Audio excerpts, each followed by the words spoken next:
अपात्र असूनही लाडकी बहीण योजनेचा लाभ घेणाऱ्यांकडून पैसे परत घेणार नाही, मंत्री अदिती तटकरे यांची माझाला माहिती.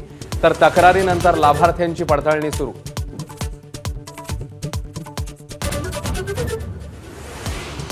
मुंडेंना बाजूला करून भुजबळांना मंत्रिपद देणार का? सरपंच हत्येवरनं होणाऱ्या आरोपांवर बोट ठेवत वडेट्टीवारांचा प्रश्न. तर माझ्यासाठी कोणाचं मंत्रिपद काढून घेऊ नये, भुजबळांची प्रतिक्रिया. सीआयडी ऑफिस गाठण्यासाठी वाल्मिक कराडने वापरलेली स्कॉर्पिओ अजित पवारांच्या ताफ्यातली. आमदार धस आणि खासदार सोनवणेंचा उपमुख्यमंत्र्यांवर निशाणा. संतोष देशमुख हत्या प्रकरणाचा खटला चालवण्यासाठी उज्ज्वल निकम यांना विनंती करणार, सुरेश धस यांच्या विनंतीचा मुख्यमंत्र्यांकडून सकारात्मक विचार. शासकीय वेतन आणि महामंडळाच्या अतिरिक्त निधीसाठी मुंबई बँकेची निवड. मंत्रिपद न मिळालेले भाजपा आमदार प्रवीण दरेकरांना सरकारने गिफ्ट दिल्याची चर्चा. थकबाकीपोटी सरकार जमा असलेली 4000 एकर जमीन शेतकऱ्यांना परत करणार. रेडी रेकनरच्या 25% रक्कम भरावी लागणार. पुणे, नाशिक आणि कोकणातल्या अल्पभूधारकांसाठी मोठा निर्णय. पिंपरी चिंचवड महापालिका निवडणुकीत महायुती तुटण्याची शक्यता. पिंपरी चिंचवड पालिकेसाठी भाजप आणि राष्ट्रवादीचा स्वबळाचा नारा.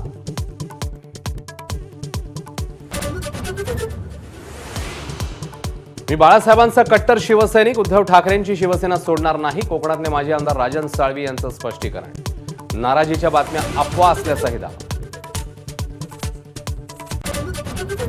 खातेवाटपाच्या पहिल्या मंत्रिमंडळ बैठकीत क्रीडा मंत्री दत्तात्रय भरणेंची दांडी. तर पूर्वनियोजित कार्यक्रमामुळे गैरहजर, भरणेंच्या कार्यालयाची माहिती.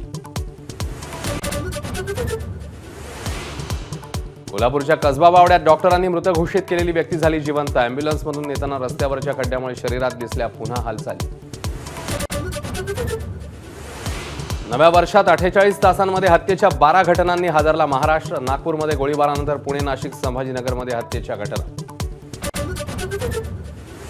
रोहित शर्माच्या सिडनी कसोटीतल्या सहभागाबद्दल सस्पेन्स. बुमराह संघाचं नेतृत्व करण्याची शक्यता. तर आकाशदीप दुखापतीमुळे उद्याच्या सामन्यातनं आऊट.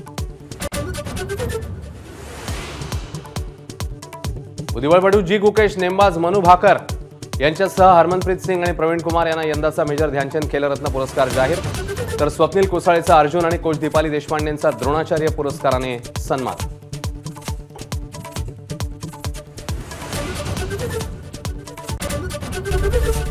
एबीपी माझा, उघडा डोळे बघा नीट.